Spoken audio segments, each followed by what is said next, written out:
국정감사에서 많은 활약이 있었지만 가장 좀 어필하고 싶었던 부분, 또 이번에 좀 성과가 있었다면 어떤 부분이 있었을까요? 이런 국감은 생전 처음 보는 것 같아요. 그러니까 원래는 여당은 막아주기에 급급하고 야당이 막 공격하면서 야당에서 국감 스타가 나와야 되는데 오히려 여당에서 국감 스타 뭐 이재정 의원 같은 분이 나오고 이게 또 정권이 바뀐 지가 몇 달 안 되고 이 이전 정권에서 저질러 놓은 일이 너무 많다 보니까 우리 쪽은 까도 계속 나온 양파 같은 그런 적폐를 다 드러내는 기회를 가질 수가 있었는데 오히려 저쪽에서 야당 측에서는 왜 뭐 정치 보복하느냐 지나간 일을 왜 들추느냐 이러면서 이 억지 논리로 막는 데만 급급하고 뭐 사실 그쪽 의원 중에 그렇게 칭찬받은 사람이 몇 없지 않습니까? 몇이 아니라 들어본 바가 없는데요. 욕만 많이 먹었죠. 억지 논리를 들이대다가. 아니 그분들 그래도 이제 야당으로서 할 그럴싸한 것들은 다 하셨어요. 보이콧도 하셨고요. 그리고 상임위장에서 그 노트북에 그 이제 이거 뭐라고 하나 팻말도 붙이시고요. 뭐 여러 가지로 할 거 다 하셨어요. 이제 남은 거는 단식 또는 삭발밖에 안 남았는데. 아 절대 그건 안 하죠. 거기다 문재인 대통령 시정연설 할 때는 상복 입고 왔다가 트럼프 대통령 왔을 때는 무슨 자기의 뭐 10년 친구지기 같아. 막 서로 뭐 하이 그러고 굿바이 그러는 거 보면 그런 권위주의적인 이제 자유한국당이라고 생각했는데 그렇지 않구나. 젊구나. 트럼프 대통령이 오시면 젊구나. 이 생각을 했습니다. 그러니까 어느 나라 국회의원인지 모르겠어요. 우리 대통령이 시정연설 했을 때는 박수도 안 치고 앉아있고 또 상복을 입고 있었잖아요. 상복을. 뿐만 아니죠. 플랜카드 기억하시죠? 국회에 처음 있는 일입니다. 어떠셨어요? 뭐 별로 놀랍지는 않아요. 워낙 그런 사람들이기 때문에. 근데 제가 그것을 현장에서 사진을 찍어서 SNS에 이제 공개를 했는데 자세히 보면 플랜카드로 자기들이 다 숨어 있어요. 얼굴 안 들어. 고개를 다 숙이고 있어. 예? 혹시 노출될까봐 자기 얼굴이. 그러니까 자기들도 이제 정말 민망한 거죠. 예? 사실 제가 자유한국당 의원 입장이라면 그 뭐 생계 때문에 어쩔 수 없이 월급 안 받으면 밥을 굶어야 하는 입장이 아니라면 제가 그 자리에 있다면 벌써 의원직 관뒀습니다. 뭘 해도 되는 게 없잖아요. 생계형이신 걸로. 그분들 나름대로 너무 자유한국당의 홍준표 대표는 지방선거까지 쭉 가야 됩니다. 그러니까 그분들이 버티는 이유는 뭐 이번에 그 김장겸 사장, 고대영 사장도 보시면 알지만 이 우리 쪽 사람들과 그쪽 사람들의 근본적인 차이가 저쪽은 일단 염치나 양심이 있으면 출세를 못 해요. 그렇기 때문에 그런 사람들만 올라갔으니까 뭐 정말 어이없는 상황, 망신스럽고 그 많은 사람에게 비난받는 상황이 벌어져도 전혀 개의치 않고 꿋꿋하게 버티는 게 아닌가. 아니 국감에서 이제 저도 김영호 의원님도 유독 작년보다 올해가 더 힘들었다고 했는데 저는 그 원인을 이제 여당 역할과 야당 역할을 함께 해야 되는 상황들이 참으로 힘들었고 또 그간의 적폐청산의 이제 국감들보다 훨씬 더 많은 양들이 일거에 쏟아져 나오면서 그러니까 다방면에서 막 여러 가지 일들을 해야 되니까 정말 힘들었던 시간이었던 것 같아요. 야당 의원들도 똑같이 좀 스텝이 꼬인 부분이 있죠. 아니, 근데 저희도 사실 그 국감을 시작하기 전에 걱정한 게 이제 우리가 정부를 좀 여당으로서 좀 지켜줘야 되잖아요. 근데 정부가 잘했어. 그러니까 우리가 지킬 게 없고 우리는 계속 방패보단 창을 들었던 것 같아요. 그래서 오히려 저는 이번 국감은 처음에 걱정했어요. 근데 하고 나서는 그래도 성과도 있었고 우리 또 이 행안위는 완전 조직 플레이를 잘해서 참 좋았던 것 같습니다. 누구 하나 자기 튀기 위해서 막 기교를 부리는 분들이 없고 정말 우리 김영호 의원님을 비롯한 저를 포함한 훌륭한 의원들이 있는 곳이 바로 안전행정위원회입니다. 맞습니다. 조금 이제 무거운 주제로 가겠습니다. 어제 포항에서 역대 두 번째 규모의 강진이 발생해 많은 피해가 발생했습니다. 작년 경주 지진에 이어서 국민들의 지진에 대한 불안감이 더 커지고 있는데요. 피해가 예상보다 큰 것 같아요. 아마 발생한 규모가 5.4 정도 되죠. 이재정 의원님, 우리 행안위 의원으로서 정말 지난해도 우리 그 경주 지진 때 많은 것을 좀 질타하고 또 이 문제 제기를 했는데 그렇죠. 이번에는 그래도 굉장히 신속하게 문자도 예. 네, 국민들에게 빨리 전달됐죠. 작년에 저희가 네. 현안 보고를 받는 과정에 지진 직후 현안 보고를 받는 과정에서 문자 전송 시기가 너무 늦었다는 지적들이 많았었어요. 네. 그 이후에 이제 시스템적인 보완이 있어서 작년에는 이제 기상청에서 바로 보낼 수 없는 구조였거든요. 올해는 기상청에서 자동적으로 기계가 인식하면 보내는 상황이다 보니까 지진이 발생한 직후에 4초 후에 긴급 문자 발송됩니다. 그렇다 보니까 저희 서울 같은 경우는 문자가 먼저 오게 되는 경우도 있었던 거죠. 네.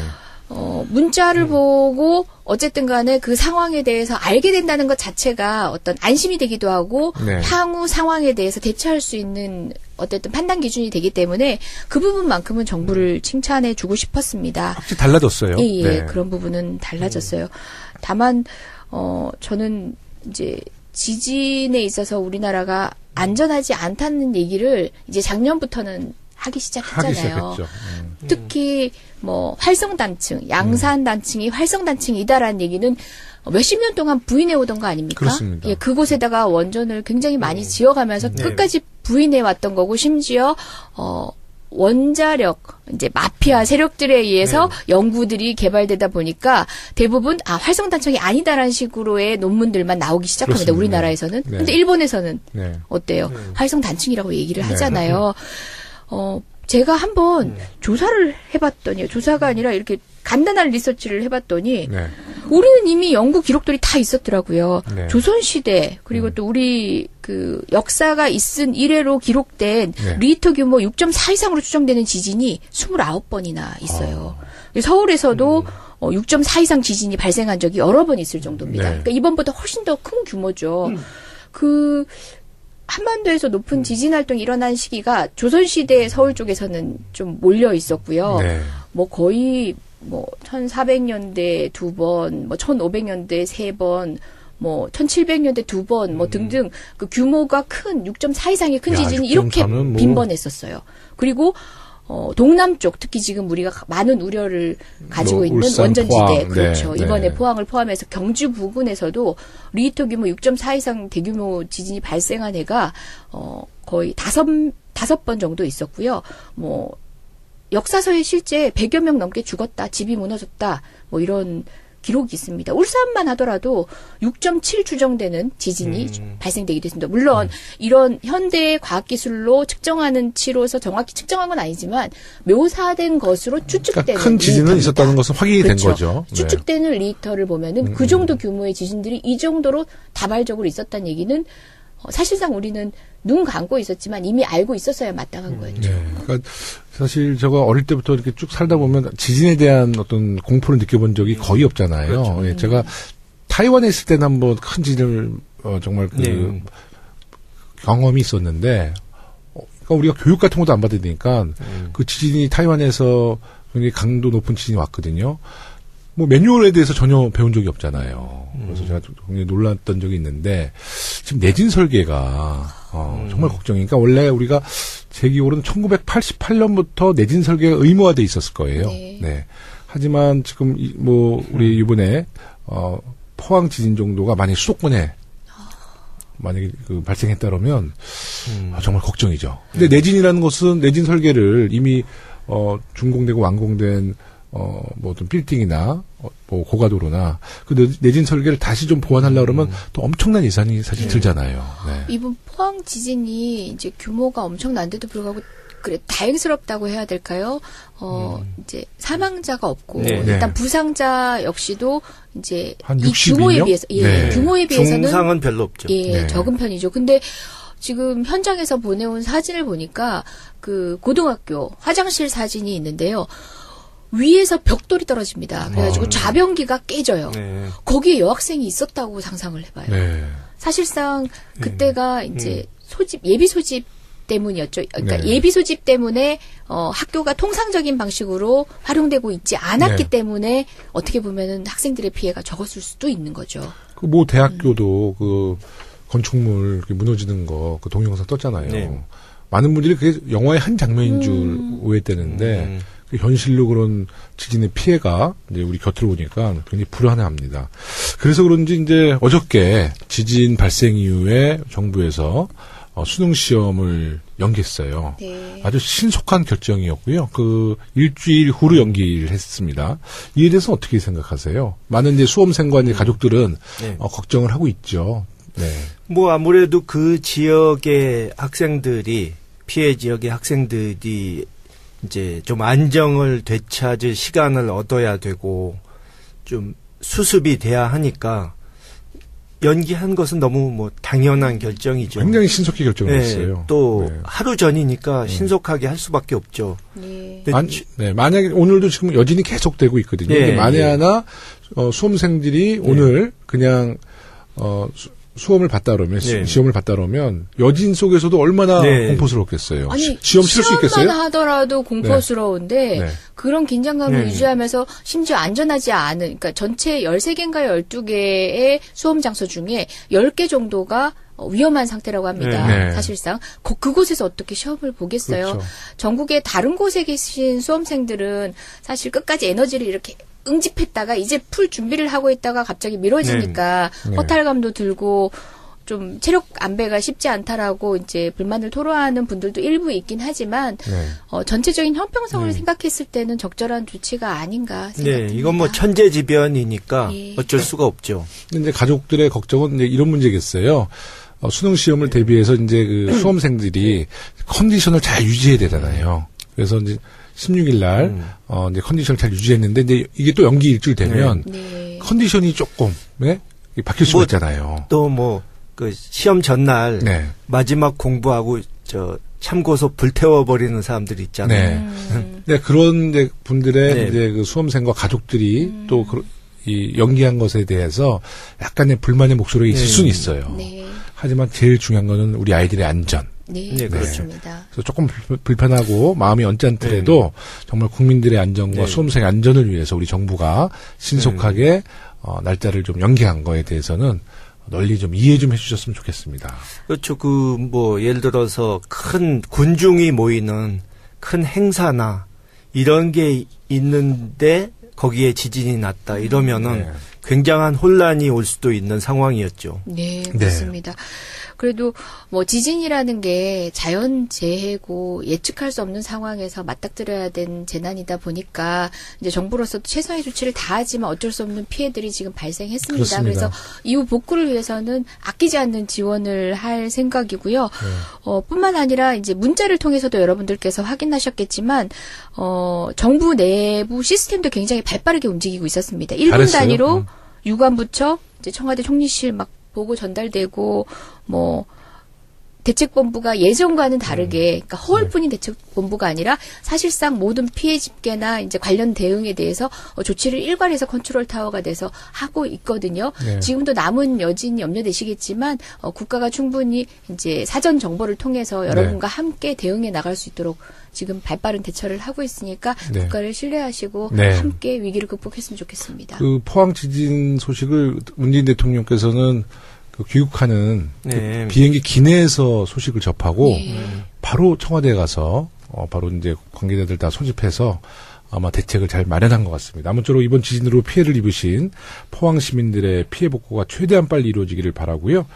정부와 우리 더불어민주당도 할 수 있는 모든 노력 기울여서 피해 복구에 힘을 쏟도록 하겠습니다. 국정감사에서 많은 활약이 있었지만 가장 좀 어필하고 싶었던 부분, 또 이번에 좀 성과가 있었다면 어떤 부분이 있었을까요?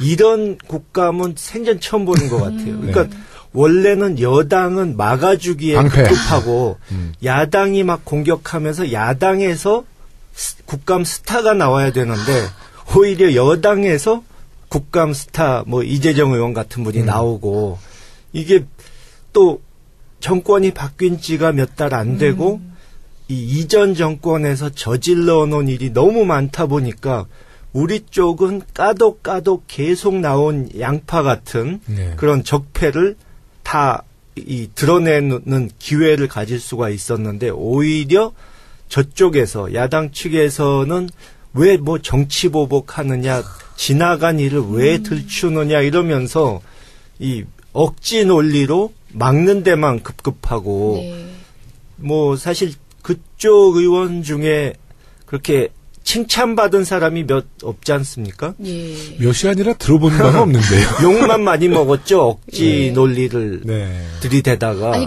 그분들 그래도 이제 야당으로서 네. 할 그럴싸한 것들은 다 네. 하셨어요. 보이콧도 하셨고요. 예, 예. 그리고 상임위장에서 그 노트북에 예, 노트북에 그 네. 이제 이거 뭐라고 하나 뭐, 팻말도 네, 붙이시고요. 팻말도 붙이고. 뭐 여러 가지로 할 거 다 하셨어요. 이제 남은 거는 단식 또는 삭발밖에 안 남았는데 아, 절대 그건 안 하죠. 거기다 문재인 대통령 시정연설 할 때는 상복 입고 왔다가 트럼프 대통령 왔을 때는 무슨 자기의 뭐 10년 친구지기 같아. 막 서로 막 하이 그러고 굿바이 그러는 거 보면. 그런 권위주의적인 이제 자유한국당이라고 생각했는데 그렇지 않구나. 젊구나. 트럼프 대통령이 오시면 젊구나. 이 아니, 그러니까 생각을 했습니다. 그러니까 어느 나라 국회의원인지 모르겠어요. 우리 대통령이 시정연설 했을 때는 박수도 안 치고 앉아 있고 그렇죠. 또 상복을 입고 있었잖아요. 상복을. 뿐만 아니죠. 플랜카드 기억하시죠? 네. 국회에 처음 있는 일입니다. 예. 어떠셨어요? 뭐 별로 놀랍지는 않아요. 워낙 그런 사람들이기 때문에. 근데 제가 그것을 현장에서 사진을 찍어서 SNS에 이제 공개를 했는데 네.